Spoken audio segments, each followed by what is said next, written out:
Sveiciet manu kanālu sekotājiem, ir pienācis laiks jaunam piedzīvojumam, un šoreiz piedzīvojums būs ziemas krāsās.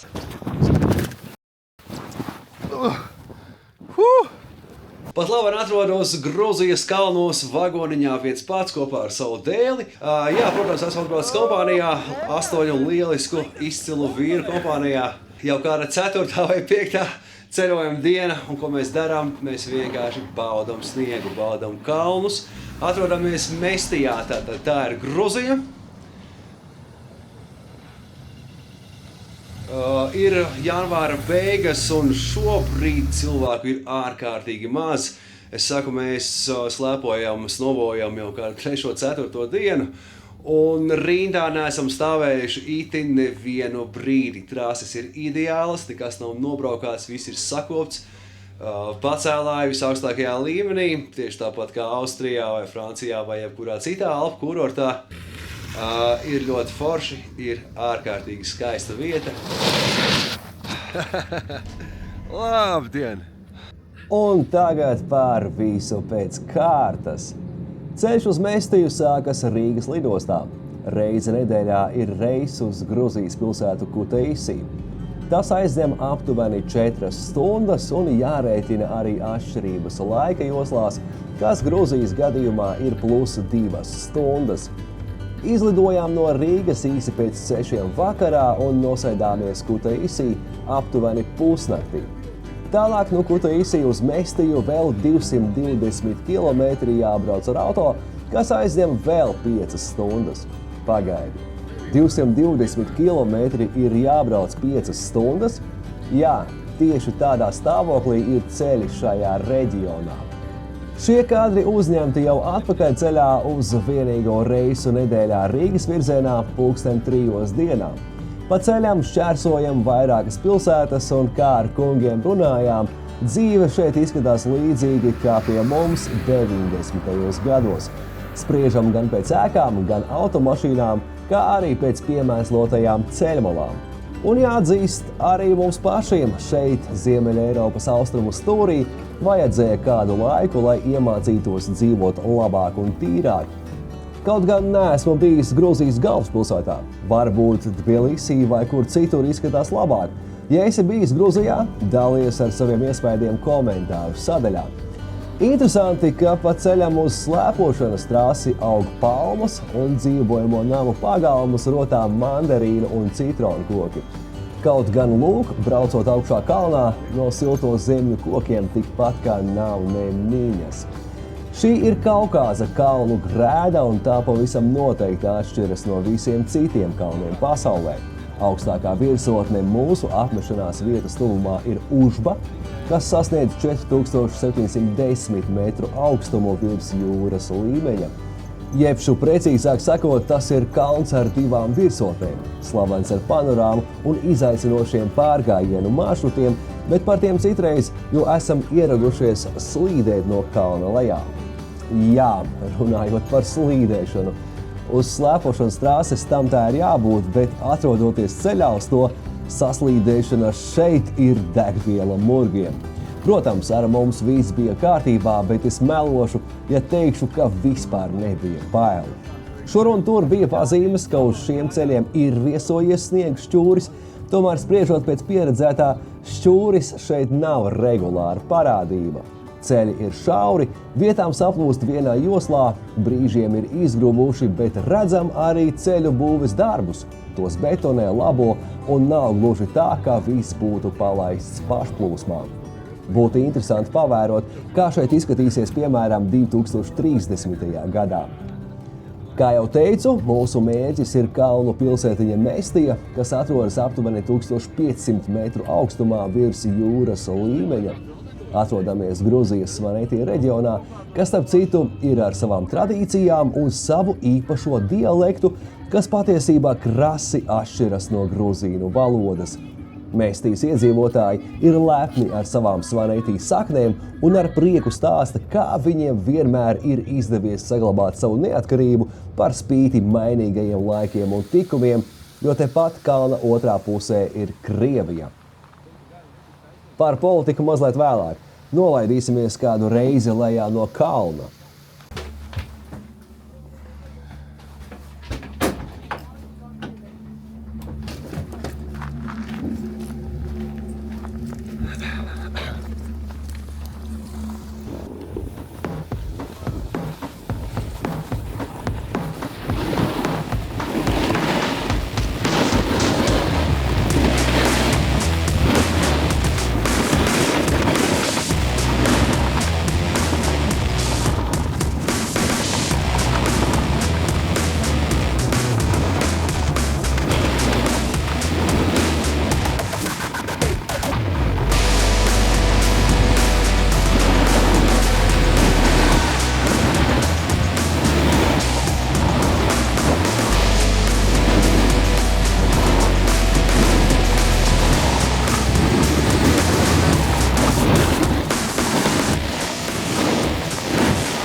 man bija doma izstāstīt kaut ko foršu par šo kalnu, bet es nevaru nolikt snowboarda brilles, tāpēc, ka nenormālākā saule.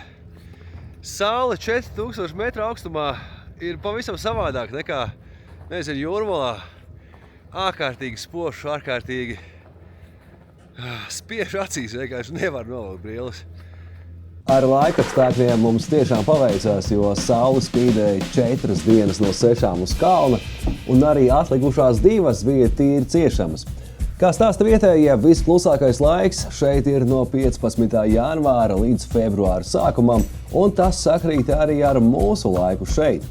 Viesnīcā Chateau Mestie esam vienīgie viesi.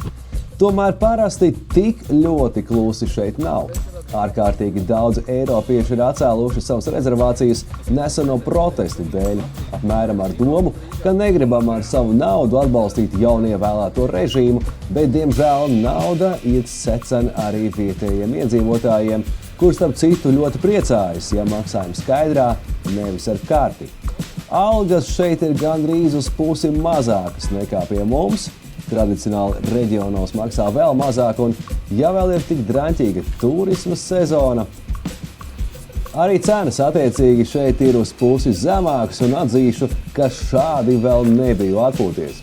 Kur citur Eiropā tu vari atļauties katru dienu vakariņās doties uz restorānu un nepievērst uzmanību veikalu cenu zīmēm. Tāpat arī vakara pasēdēšanas var noturēt viesnīcas lobijā, un tas tevi nepadara nabagu.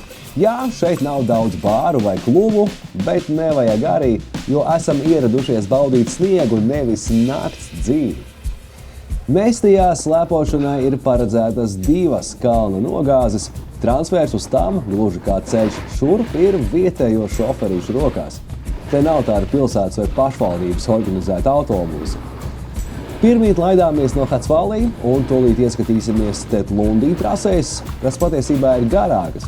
No pašas pilsētiņas tuvāk ir doties uz Hatzvallī, kas aizņem 10 minūtes ceļā, savukārt Tetlundī ir 45 minūšu brauciena attālumā.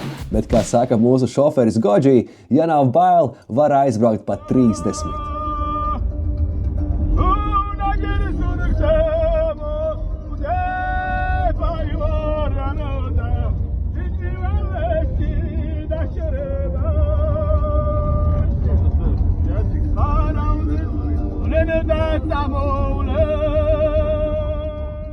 Vai mums gāja jautri? O jā, un gāja arī visnotaļ sportiski, tāpēc nolaižamies pa kādu no Tetlundī trasēm.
Kā var redzēt, šajā slēpošanas kurortā nav snowparka, border cross trases, halfpipe un citu tam līdzīgu brīnumu. Tikai tīras trases un pūderis gar malā. Tā šeit ir daudz, un ja esi pūderi cienītājs, tad šeit noteikti ir ko darīt, bet katrs pats jau izlēma, kāpēc un uz kurieni braukt. Es braucu pēc piedzīvojuma neparastā valstī, pēc ziemas un sniega, kopā ar izcilu atbalstošu kompāniju. Jā, man bija labāk vai nē? Tad, kad tur brauc, nespied šitā kāju. Okay. Nu, ķipa, tev tā fiška ir tāda, ka tev ir jādabūna vai nu papēdis vai purmgals.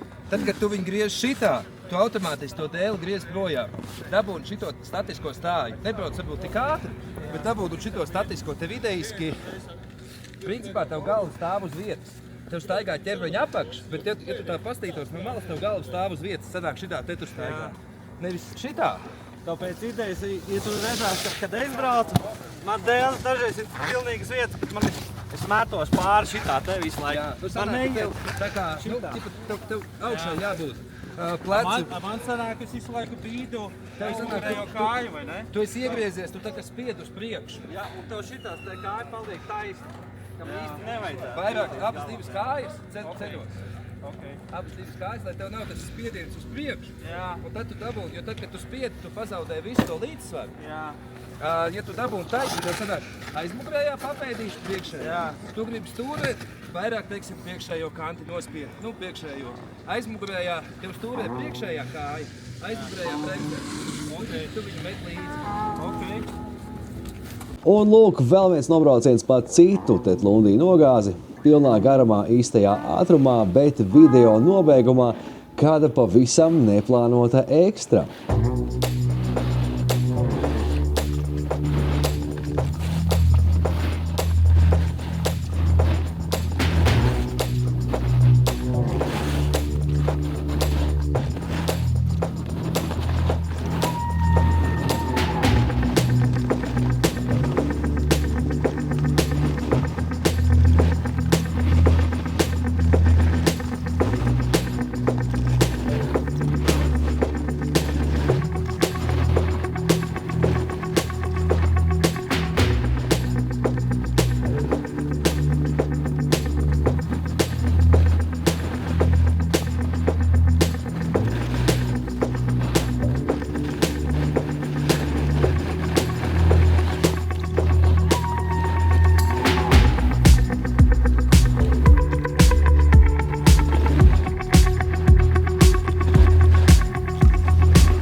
Tātad, tuvojoties šī brauciena un video nobeigumam, lūk, kāds neparasts stāsts. Otrās dienas vakarā sēžam ar kungiem Kalnu kafejnīcā, grasāmies jau braukt lejā, kad pie mums pienāk kāds grūziņu onkulis un prasa, vai tie ir jūsu dēļi? Mēs sakām, jā, protams. Nu tā jā, jūs tiksiet lejā. Tad viņš spēja aiziet un atgriežas ar svaigi ceptu hačapurī un vīna krūku. Bijām dzirdējuši par grūzīnu viesmīlību, bet te pēkšņi tāds piemērs no zila gaisa. Iepazināmies ar kafejnīcas saimnieku, kurš šo visu ir būvējis pats savām rokām, apmainījāmies ar neskaitāmiem stāstiem un izgājām ekskursijā. Ja tas nebūtu nofilmēts, šim stāstam varētu arī nenoticēt, bet te nu mēs esam. Domājam un brīnamies, kā būtu ik rītu pamosties ar šādu skatu. Tu sēdi, tu uzmet garu un tu skaties vienkārši uz to.